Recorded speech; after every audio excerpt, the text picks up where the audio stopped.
Radhe Radhe Shri Harivansh students, let us start chapter number 5 of 9th class, introduction to Euclid geometry. बिल्कुल easy सा chapter है। इस chapter में हमें यूक्लिड ने कुछ एक्सियम्स और पोस्टुलेट्स दिए हैं जो यूनिवर्सल ट्रूथ है, ये अजम्पशंस हैं जिन्हें प्रूव करने की जरूरत नहीं है। ठीक है, तो पहले हम एक्सियम्स और पोस्टुलेट्स समझेंगे, उसके बाद हम इससे रिलेटेड सम करेंगे। क्लियर? तो सबसे पहले जो यूक्लिड ने एक्सियम्स दिए हैं, उसका फर्स्ट एक्सियम क्या है? Things which are equal to the same thing are equal to one another. वो थिंग्स जो सेम थिंग के इक्वल होती हैं, आपस में क्या होती हैं? इक्वल।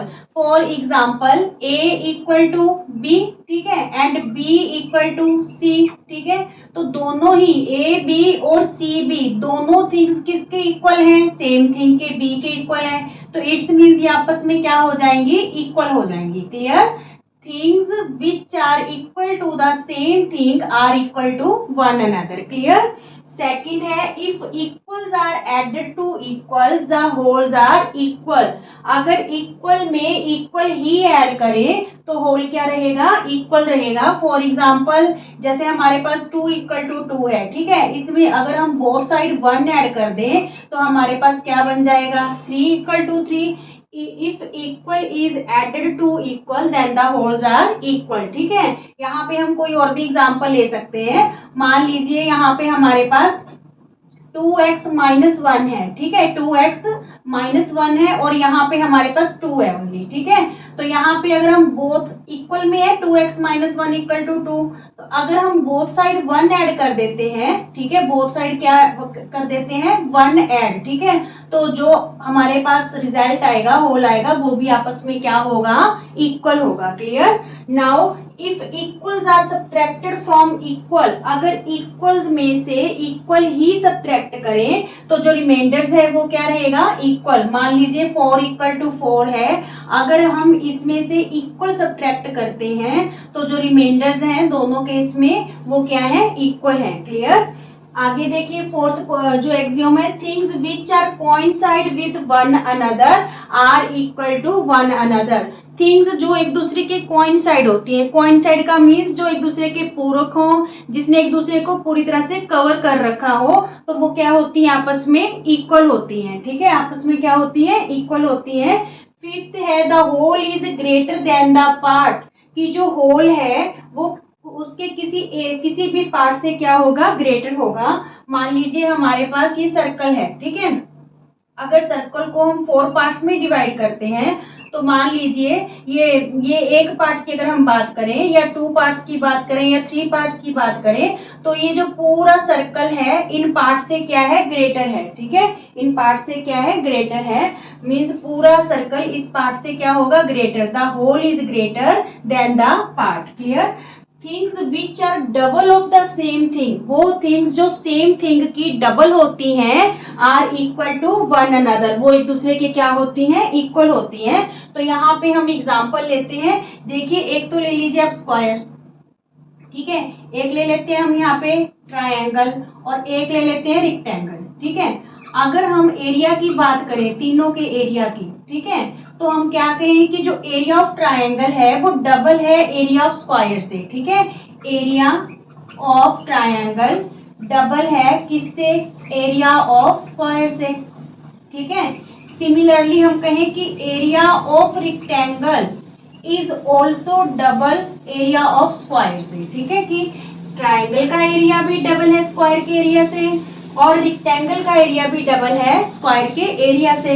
तो इट्स मींस इन दोनों का एरिया आपस में क्या हो जाएगा? इक्वल हो जाएगा। ठीक है, तो यही चीज बोल रहा है कि the things which are double of the same thing, square से दोनों हैं जो डबल है तो वो आपस में क्या होंगी? इक्वल होंगी। मान लीजिए स्क्वायर का एरिया 4 यूनिट है तो इनका क्या हो गया? 8, इसका भी क्या हो गया? 8, क्योंकि दोनों का एरिया डबल है किसके एरिया से? स्क्वायर के एरिया से। तो फिर इन दोनों का एरिया आपस में इक्वल हो गया। क्लियर? लास्ट जो एक्सियोम है 7th, things which are halves of the same thing, जो सेम थिंग की हाफ्स होती हैं वो क्या होती हैं? इक्वल होती हैं वन अनदर। ठीक है, अब यही एग्जांपल हम यहाँ पे हाफ में ले लेते हैं। मान लीजिए एरिया ऑफ ट्रायंगल हाफ है किसके? एरिया ऑफ स्क्वायर के। ऐसे ही area of rectangle is also half किससे? एरिया ऑफ स्क्वायर से। ठीक है, तो यहाँ पे अगर स्क्वायर का एरिया 4 है तो ट्रायंगल का 2 रह गया और रेक्टेंगल का भी क्या रह गया, 2 रह गया। ठीक है, ट्रायंगल का एरिया हाफ है स्क्वायर से, रेक्टेंगल का एरिया भी हाफ है स्क्वायर से, तो इट्स मीन्स दोनों का एरिया क्या हो जाएगा, इक्वल हो जाएगा। क्लियर।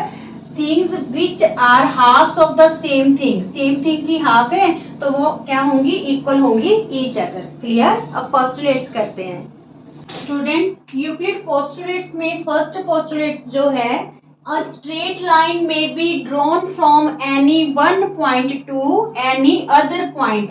एक स्ट्रेट लाइन एक पॉइंट से दूसरे पॉइंट तक, ठीक है, एक पॉइंट से दूसरे पॉइंट तक है जो ड्रॉ की जाती है, की जा सकती है। स्ट्रेट लाइन में be drawn from one point two any other point, या फिर हम इसको सिंपल लैंग्वेज में क्या कह सकते हैं कि अगर 2 पॉइंट्स हो तो 2 पॉइंट्स में सिर्फ और सिर्फ एक ही लाइन ड्रॉ की जाएगी। ठीक है, पर अगर वो 2 पॉइंट्स ना होके ओनली 1 पॉइंट है तो वहां पे से हम इनफिनिट लाइंस हैं जो वो क्या कर सकते हैं, ड्रॉ कर सकते हैं। क्लियर। ठीक है, बट 2 लाइंस जो 2 पॉइंट्स है वहां से हम सिर्फ एक ही लाइन ड्रॉ कर सकते हैं। सेकंड पोस्टुलेट है, a terminated line can be produced indefinitely. Terminated line means इधर से भी हम उसको कहीं तक भी एक्सटेंड कर सकते हैं और इस साइड से भी कहीं तक भी एक्सटेंड कर सकते हैं। ठीक है, इधर से भी बढ़ा सकते हैं, इधर से भी बढ़ा सकते हैं। मींस एक जो लाइन होती है उसकी डेफिनेट लेंथ नहीं होती। क्लियर। थर्ड है, a circle can be drawn with any centre any radius. एक सर्कल हम ड्रॉ कर सकते हैं कोई भी सेंटर लेके और कोई भी रेडियस लेके, 2 सेंटीमीटर, 3 सेंटीमीटर, 4 सेंटीमीटर, कितना भी रेडियस लीजिए और आप कोई भी सेंटर लीजिए। ठीक है, जो मान लीजिए जो एक पॉइंट होगा एक लाइन का, यहाँ पे आप इसको सेंटर मान के आप सर्कल ड्रॉ कर सकते हो। ठीक है, और कोई भी रेडियस हो सकता है। All right angles are equal to one another. सारे के सारे जितने भी राइट एंगल होते हैं वो क्या होते हैं, एक दूसरे के इक्वल होते हैं। ठीक है, सारे राइट एंगल क्या होंगे, इक्वल होंगे वन अनदर। क्लियर। और फिफ्थ पोस्टुलेट देखिए, if a straight line falling on 2 straight lines. अगर एक स्ट्रेट लाइन 2 स्ट्रेट लाइन पे फॉल कर रही है, मान लीजिए एक लाइन L है और एक लाइन M है। ठीक है, और ये लाइन जो N है ये दोनों लाइन पे क्या कर रही है, फॉल कर रही है। क्लियर यहाँ तक। If a straight line falling on 2 straight lines makes the interior angle of the same side है जो इंटीरियर एंगल बना रही है, of it taken together less than two right angles.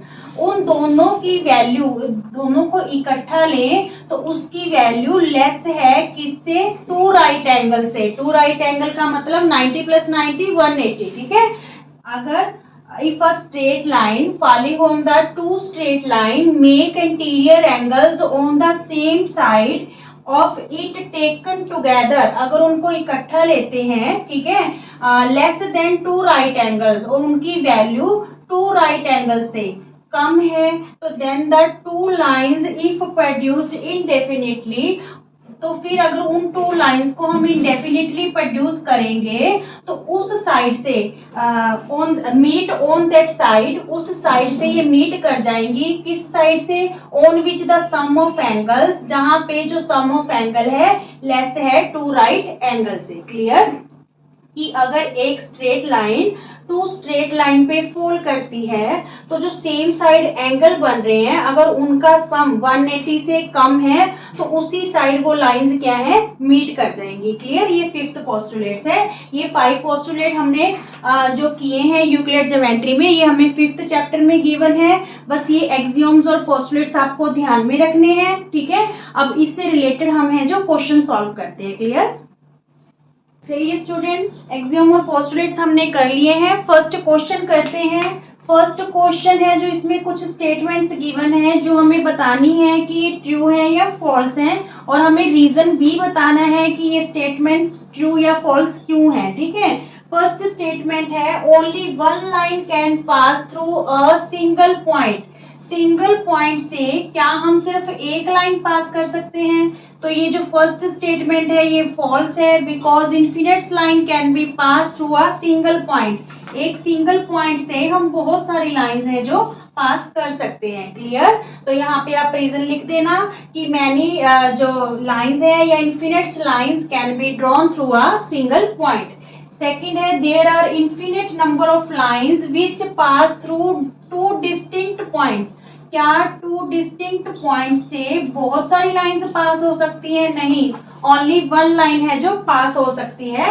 There are infinite number की जगह पे क्या होना चाहिए था? Only one line can pass through two distinct point, पर इन्होंने इन्फिनिट नंबर ऑफ लाइंस लगा दिया, तो it's means second statement is also false. Clear? Now third statement, a terminated line can be produced indefinitely in both directions. ये है जो ये बिल्कुल ट्रू है कि एक टर्मिनेटेड लाइन को दोनों साइड से कहीं तक भी प्रोड्यूस किया जा सकता है। ठीक है, ये हमने जो है ये सेकंड पोस्टुलेट है यूक्लिड का। ठीक है, बिल्कुल ट्रू है, क्योंकि जो लाइन होती है उसकी डेफिनेट लेंथ नहीं होती, उसको दोनों साइड से हम एक्सटेंड कर सकते हैं। क्लियर?